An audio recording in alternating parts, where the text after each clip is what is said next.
Welcome back to Open Your Eyes. We are switching gears to our second conversation, and we have with us the folks from Sustainable and Inclusive Belize. You're here to talk to us more about their project. We have Debbie Alfaro, and she is SAIB Project Manager, Central Executing Unit at the Ministry of Finance. And we have Levi Scholl, who is the SAIB Supervisory Coordinator at the Ministry of Agriculture, Food Security, and New Growth Industries. Good morning. Good morning. Good morning. Good morning. Let's talk about SAIB. It rolled out in 2024, but now we are highlighting what the project is all about. Yes.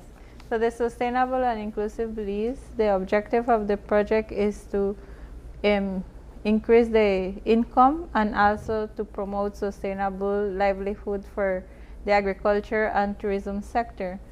So we have two different main activities, but today we are here to talk more about the agriculture. And I think probably last year we had the tourism component, and I think they were here also promoting. So now in 2024 we started with the project. We already have the first cohort of farmers that are benefiting. They are receiving technical assistance and also financial assistance. So now we are looking for the second cohort of farmers. So we have an open call of application from, well, starting today, February 23rd up to April 15 is the deadline. But we will be doing some community outreach for 2 weeks. Okay. What is sustainable and inclusive farming? And those are people throw out the words all the time, right? What does it actually mean in this particular project? Well, basically, as the name refers, it's sustainable. We all know that, well, Belize or worldwide, we are being affected by climate change. So one of the main objectives of the project is to ensure that farmers they start to adopt sustainable practices in the agriculture sector, so that they can be able to increase their productivity and also maintain the quality. So farmers, through this project, we are financing or promoting the practice of climate smart practices. So there's been a lot of buzz about climate smart practices. We've covered extensively some of the resources that have been put forward in terms of bringing farmers up to speed with these practices and what have you. Has there been any sort of a reflection or an evaluation as to how effective this has been or this is being? Yes, indeed, that's correct. The way how the project is designed is that we as the supervisory team, we have different levels of supervision, or ensure that we validate, ensure that the farmers do invest in whatever agreed intervention. The project is designed in a way whereby the farmers are involved. It's an inclusive project. It has to be participatory. They first have to, we do a farm plan, and the farmer have to identify and say, okay, this is my shortfall in terms of wherever he needs assistance. So there's we do a farm plan, and then also we need to do an investment plan, where the farmer agrees that this is in the intervention to be engaged in. And the funds are disbursed. They need to purchase whatever equipment, whatever is agreed, and then we implement the project. We have an implementing entity. We have 3 implementing entities countrywide who are also tasked to follow up and ensure the intervention is carried out. As a supervisory team, we also do another layer of validation, where we go and visit the farms as well. Is there a particular point in the criteria when it comes to the expansion of small farmers? Most of the time, these small farmers have few acres that's for themselves, their livelihoods, and perhaps maybe they go to the market to sell their products. Is there anything in the criteria that would allow for them to do an expansion of that, where they could buy more land or something to that effect? So the project have, to qualify, you have criteria. the first one, the land tenure. So it has to be either a lease, a valid lease, a property title, or they can, if it's communion land, then a letter from their leader sign that yes, you have the land. If it's a, can be a rental agreement or also authorization. So probably it's from a family member and they authorize you to use the land, so you can do your planting. But it's not for purchasing of land. So the funds is more, it's a small grant of 4,000. So it's, then the second is you have to be producing between 0.5 to 20 acres in production. So it's for small farmers. That's what we qualified as small farmer. And also you have to be registered in the BAME system, the Belize Agriculture Information Management System, and to be operating at least for 1 year. So it's for farmers that are already in operation. It's not for new farmers or that they're just starting. And also ensure that there is no harm, your activity or the intervention that you will be doing, there is no harmful to the environment. So that's some of the activities. As the grant is looking at a matching grant, so 15% the farmer needs to invest also, in kind or cash contribution. So your labor, we know the farmers invest more than that 15%, but it's just to ensure that there is in the farm plan, like Mr. Levi mentioned, they have to identify the different activities that they will be investing, and then they identify which ones will be their in-kind or their cash contribution, and then from the project side. What has been the buy-in from small farmers in respect of this initiative? So most of the farmers we have seen, they're interested in the irrigation system. So, or purchasing a water tank so they can have storage of water, water catchment, some of the practices. So like I think last month, no, 2 weeks ago, I went along with Mr. Levi to the field, and one of the farmers in Kaupen, he was so grateful that he was able to purchase some of the items to install his irrigation system, and then he will be able, now that comes the dry season, that he will be able to have that. So they, even though it's they say, we know it's a small amount, but it goes a long way for them. Because they also receive training. So in regards to waste management, soil management, there is some training. It comes to smart farming. So, smart financing. So they're looking also at the financial part, the bookkeeping. So, I think that when it comes to small farmers as well, there is that level of like maybe technical support that they would need to write. Their projects or their proposals. It's part of the outreach. So we have an extension officer per district, and that is for the project, and they assist the farmers if they need to fill the application. It's an application form where we ask questions in regards to what they are producing, what kind of intervention they are looking for to identify it, and then after the implementing entity, help them with that technical advice so that they can plan better their farm plan. They start with a visit at their farm, doing a diagnostic, and then from there they together they do that farm plan. What is the biggest takeaway from some of the farmers that you've dealt with regarding this project, Levi?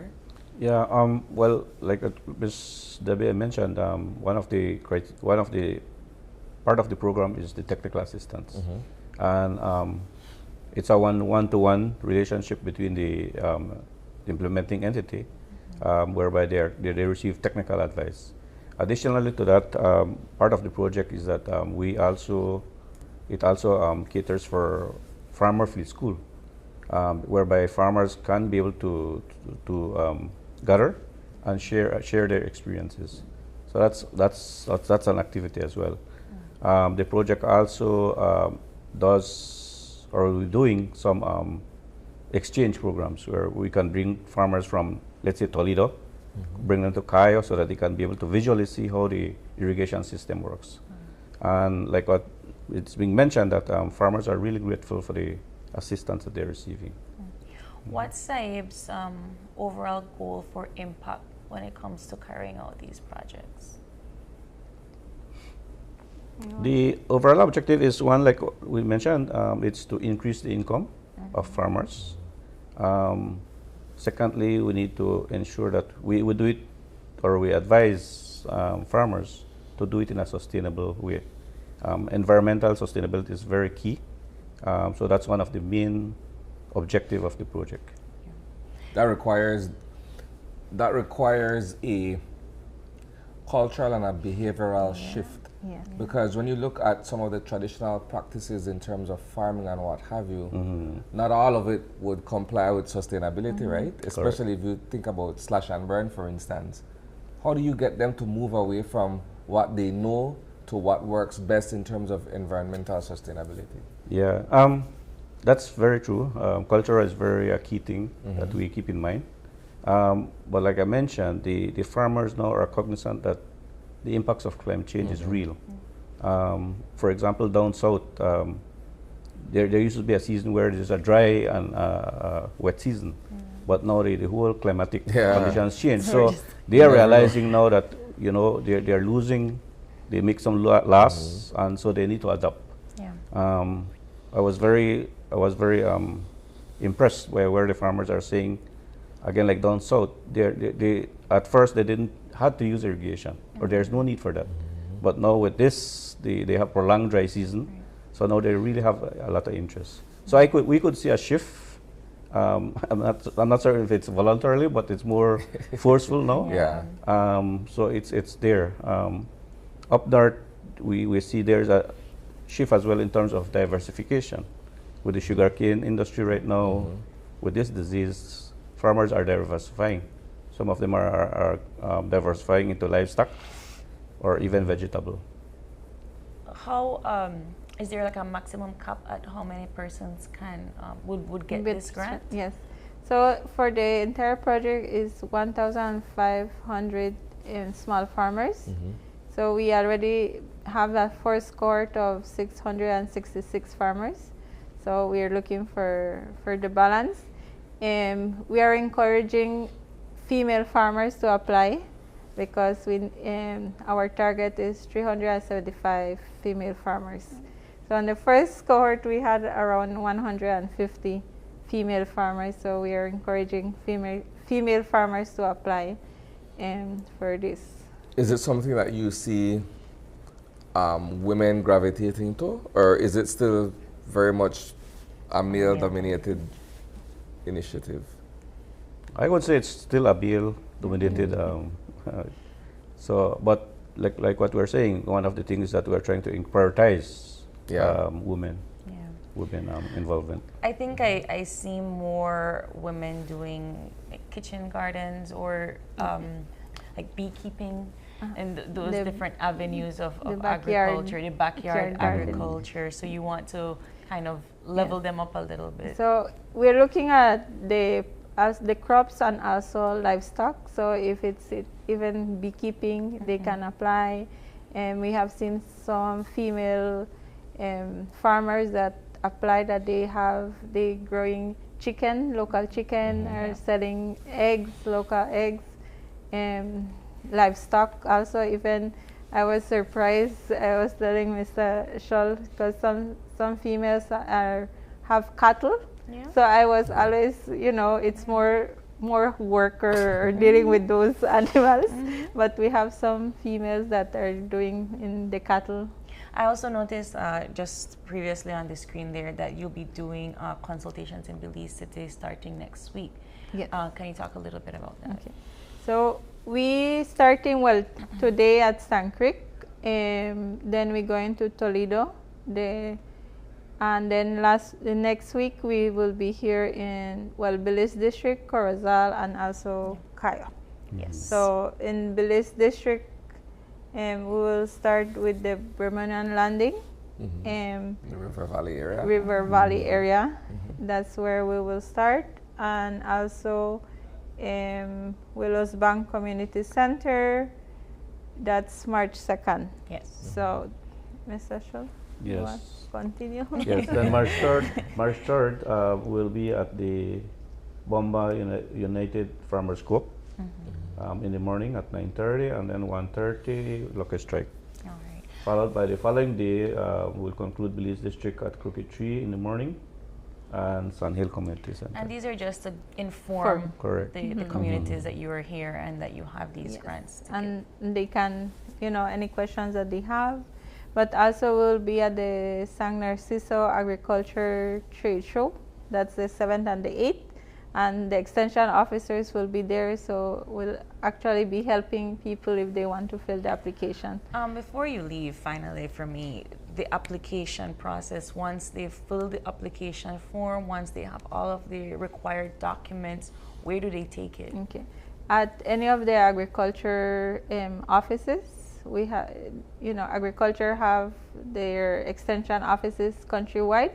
So, and once it's received by the extension officer, then we have an evaluation committee. Okay. So we evaluate by district. So it's not, so we have scheduled days by district, and we ensure to have a committee involving the district coordinator for that from the agriculture office, a representative from Ministry of Finance, and then a climate change officer from the Ministry of Agriculture. So And it's a committee that evaluates, and then from there, if they meet all the criteria, then we advise them if they were selected, or if not, then what was the downfall, why they were not selected. All right. So the deadline is April April 15th. 15th. All right. Thank you both. So you can also get the application at the Agriculture District Office or at the website, saib.bz, or you can also follow us on Facebook, and you can see all the schedule and the different districts that we will be. Wonderful. Well, thank you so much for joining us, and best of luck. And if you are a farmer that is interested in this small grant, head on over to saib.bz for more information. We're going to take a quick break, and when we return, we have our friends from the Lions Zone 59 and their 47 years of commitment to Belize. Thank you. Thank you.